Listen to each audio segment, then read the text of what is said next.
So,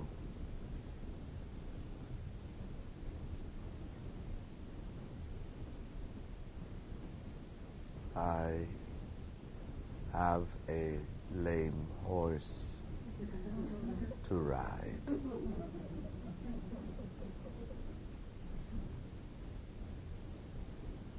Yet a lame horse is better than none at all. It will get you there.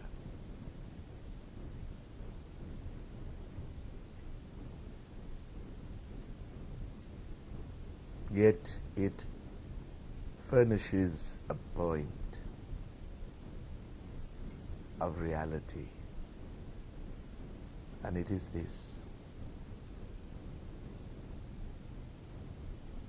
that some effort is usually better than no effort. That effort itself is an indication of the presence of God, that only God, the force, can act, and thus only the God can make the effort. Effort is godlike.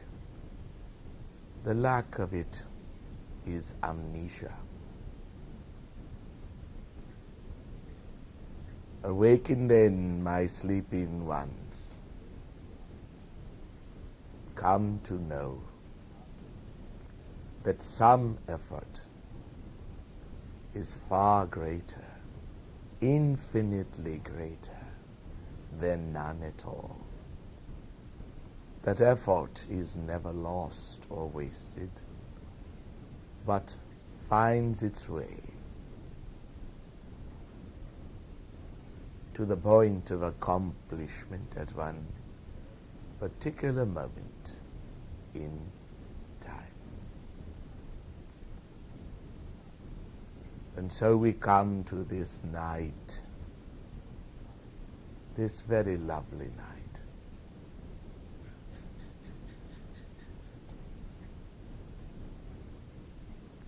For I would speak of the night.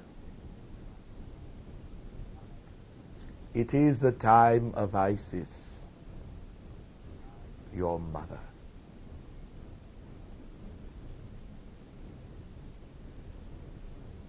We would say that whilst the planet is facing the sun, Helios, Ra,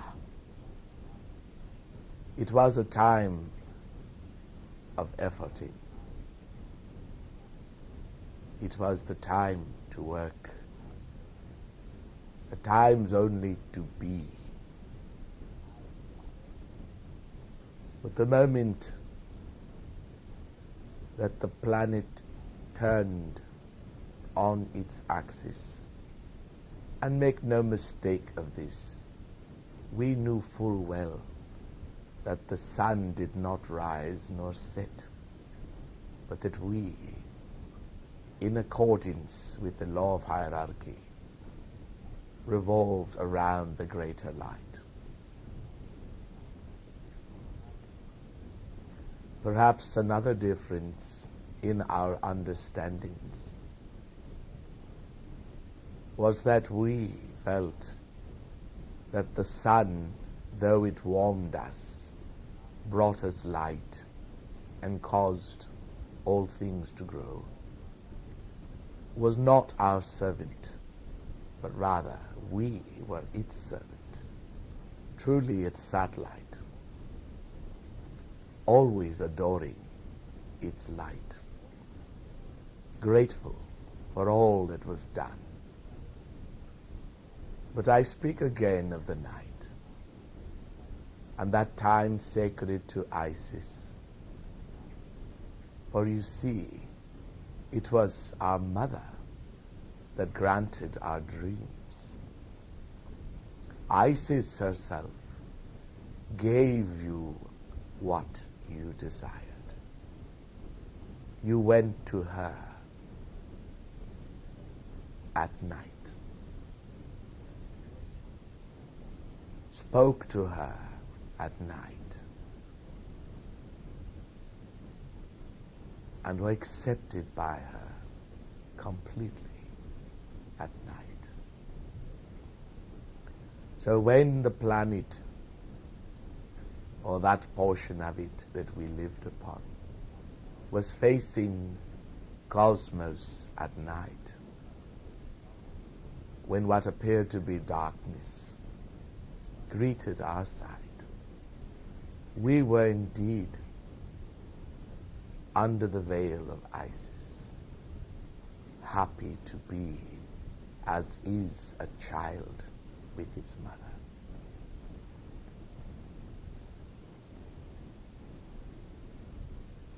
I would suggest then that when you ask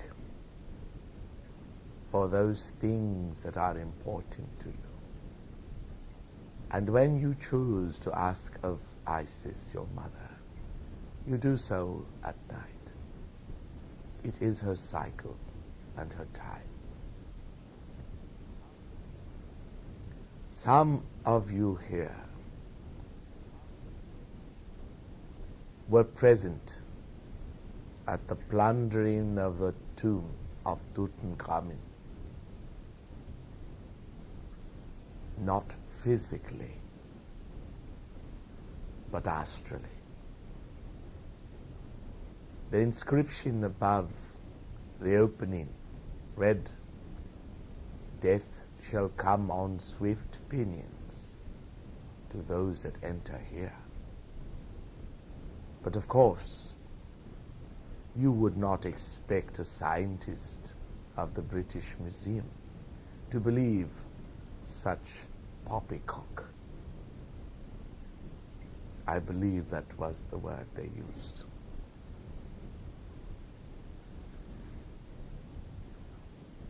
And yet it is a matter of record, is it not? That one by one they wilted and they died.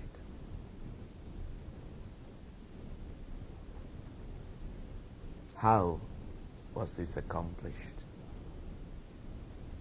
By priests who knew that when you cast a spell in your earth body, it was bound to be a finite spell. But when you cast a spell in your astral body, its length of life was to be much longer. And so they would depart the physical bodies, and in the astral dimension, there create the thought forms, who were as the protectors of the tombs, endowing them with life sufficient to guard the tomb for the cycles that would come. Do you know that these so-called curses, or what we called wards, were specifically created to end approximately now? It was foreseen that it would not be until this time that the sight, understanding, and respect of humanity was apt to be, at least in most, sufficient to not misuse what was contained therein.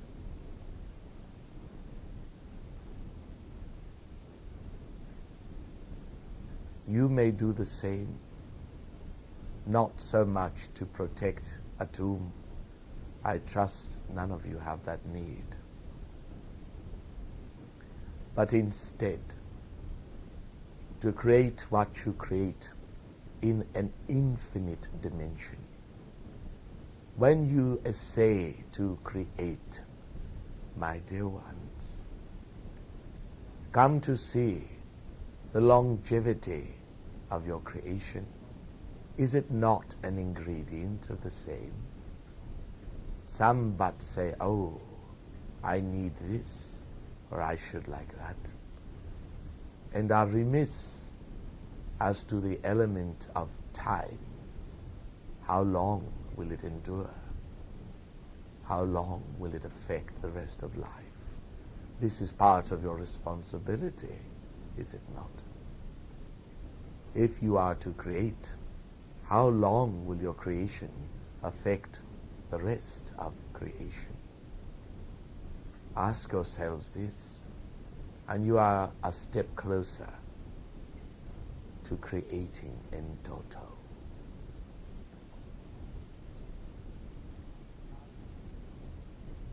And as to this thing, the so-called casting of the spell, generally best done while the body is lain inert, prone, reclining, with arms crossed across the chest. Call into Isis, your mother, to take you out of your material form, to raise you in frequency unto her own holy level, and there to help you to bring about this thing. In short, you asked her to teach you to give birth to your creative thought. And so you see, it was in a sense ensouled by her. Isis, that thing you call the she-god, absolutely essential in such things.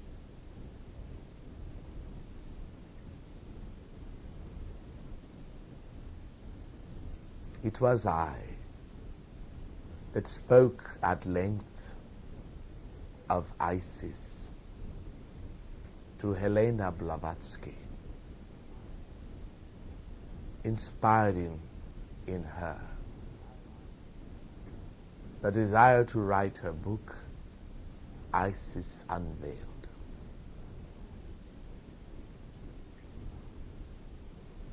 It is I who come again here to you to tell you that Isis is unveiled evermore. But first you must slip under her veil, and that is the veil of what you call night.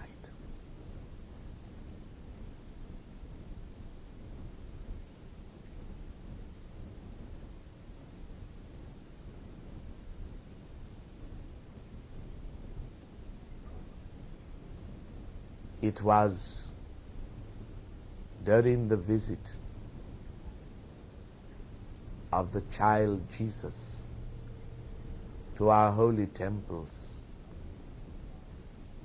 accompanied of course by his mother and father, that we spent time educating and reminding his mother of the power of Isis.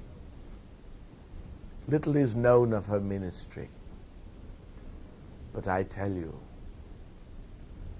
that while the boy was traveling abroad, they met often, in that they both had the faculty of leaving the body at will, and so were often together, and so came often to see us.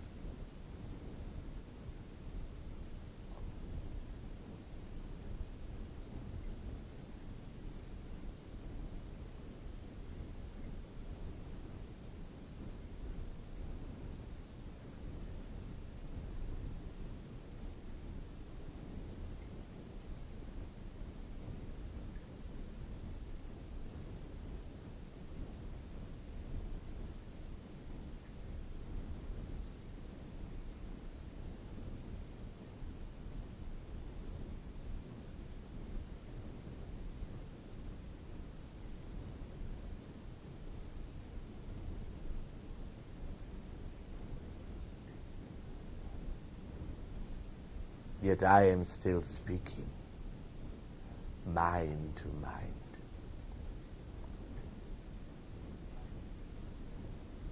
We'll graduate then this evening. I accept you.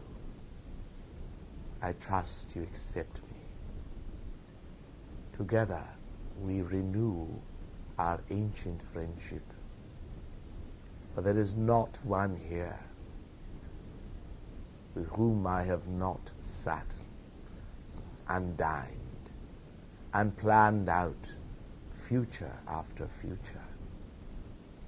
This planet alone is but one step to many such that come and then go. In your endlessness you shall see it all. For what parent would keep part of their joy away from their child? Come to know something, my dears, of the inevitability of your majesty. Please consider that one day you too shall be as a solar logos, lighting up worlds and being at light, infinite light.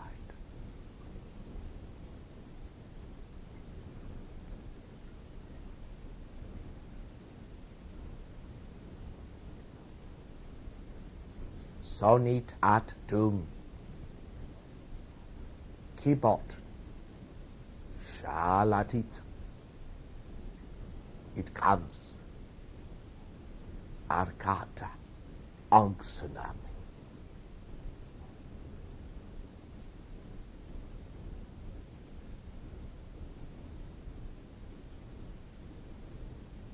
These words have not been spoken into the physical dimension for centuries. As such, you might say you are witnesses. As such, you might say you are empowered. Yet the words I speak can never move against you, but only for you. To the extent that you can recall these words and say them, to that extent will you have a form of magic at your command.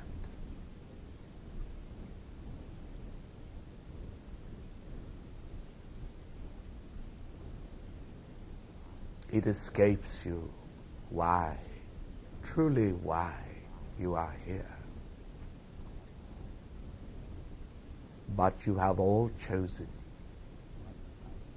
and lo, your destinies are revealed.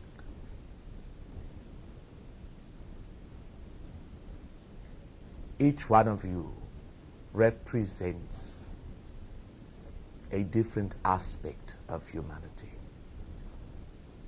Not so much by race as by consciousness and evolutionary wave. I need not break it all down. You are this one, you that one. Suffice it to say, each one of you are as a hierarch pulling a long parade of those that follow in your wake. And as such, you are all thus hierarchs, truly, captains of your teams. What you do affects them. Do I burden you by this knowledge? Perhaps. But in responsibility is power and authority. My dear ones, you have given me that option. I have taken it. Those things that shall occur before this full year has run its course will form the picture for the rest of your lives. Behold the artist at work.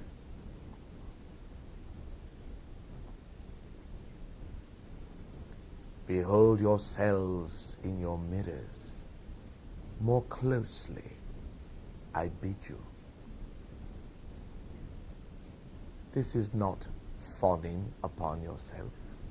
This is not primping, but rather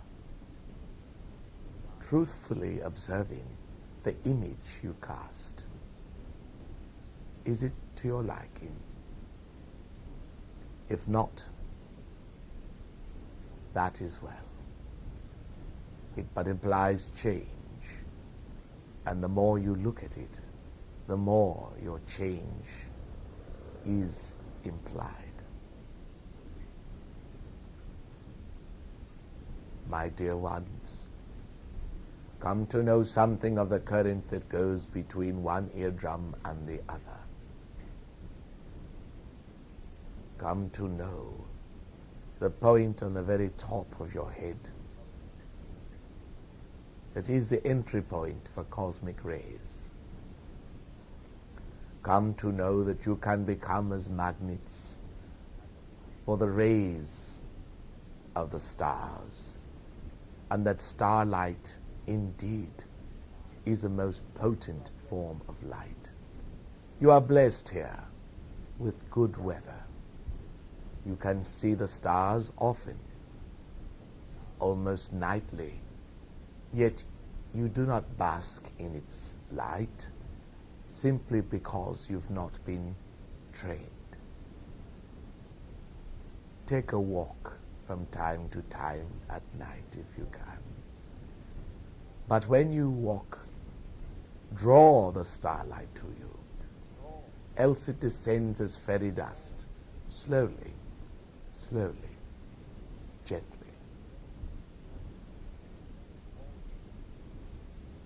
All these things that I say, all have purposes beyond your ken. Still, we speak for the purpose of germination, that seeds might come eventually to fruition.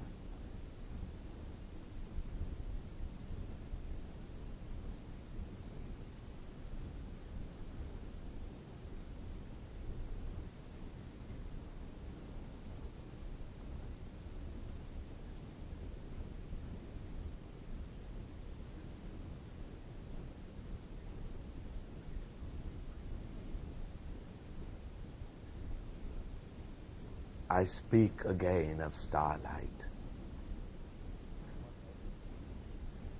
For what else does one see when one is at the capstone of the pyramid at night looking for Isis?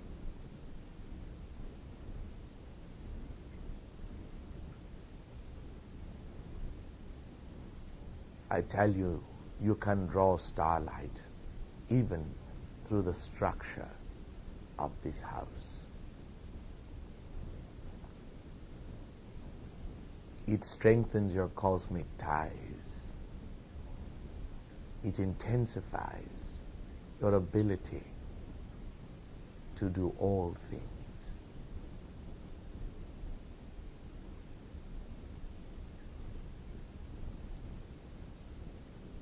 Isolate then, if you would, your strongest and most beautiful trait. As I spoke in the beginning, we always knew such things as to our favorite color, and on and on. Come to know your point of strength then. Draw from its deep well and give it away. So you intensify it, so you raise yourself, so you project yourself into your own cosmic future. The strongest part of you is the quickest as well. Thus, to be in alignment with it is to be on a conveyor belt, moving forward.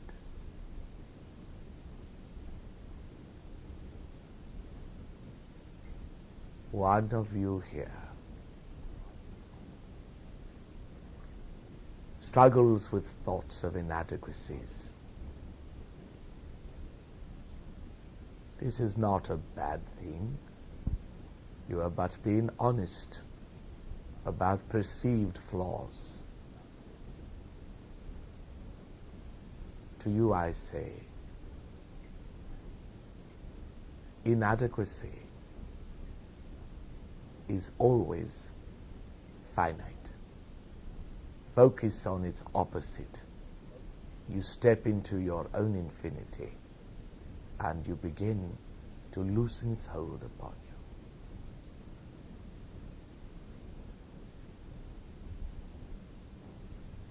One of you here struggles with thoughts as to your own physical life, its length, perhaps its purpose, and thus your mortality. I say it is in your immortality and the meditation upon the same that you will draw in that thing that cancels this out.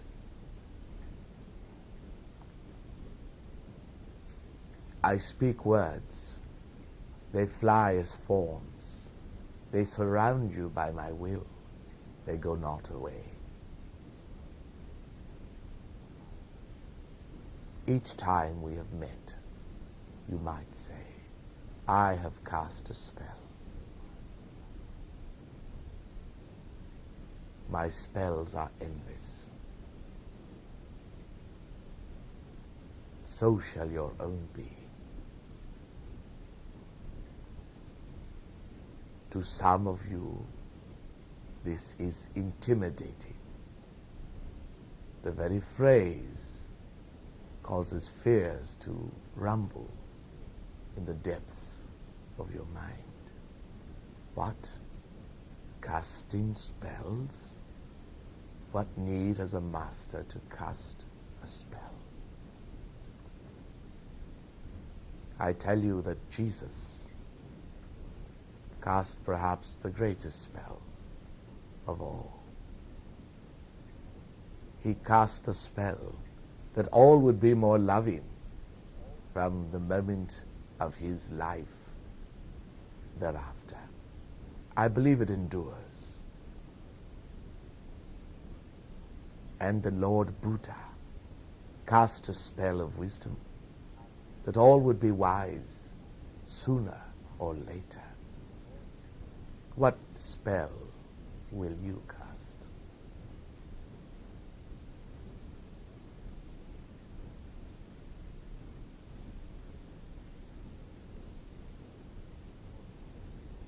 Your immortality and your contemplation of this immortality is perhaps one of your greatest assets, tools, and privileges. Yet I see little thought even now. My dear ones, I chastise you not, for I am not childish. But I remind you that if you can spend but a small portion of your time in contemplating your immortality, you will be doing far greater service than in most other activities you're likely to engage in. Yes, simply to contemplate it is to magnify it, is to realize it, and so become its grandeur and magnificence. You are immortals. I would have you think as immortals. For in that you are also loving. Can you not see what a great gift your love receives as it is dispensed when it is couched upon your immortality as well? Finite love is better than no love. Immortal love is best of all. I hold immortal love for you, my beloved immortals. I breathe into your souls mine own immortality, and you are blessed. This day I cast a new spell. It is for your immortal sight.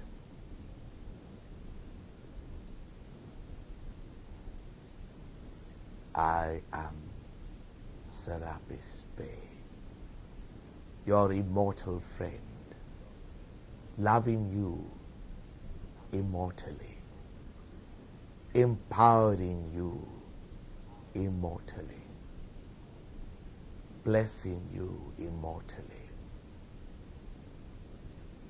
Om Tat Sat Om.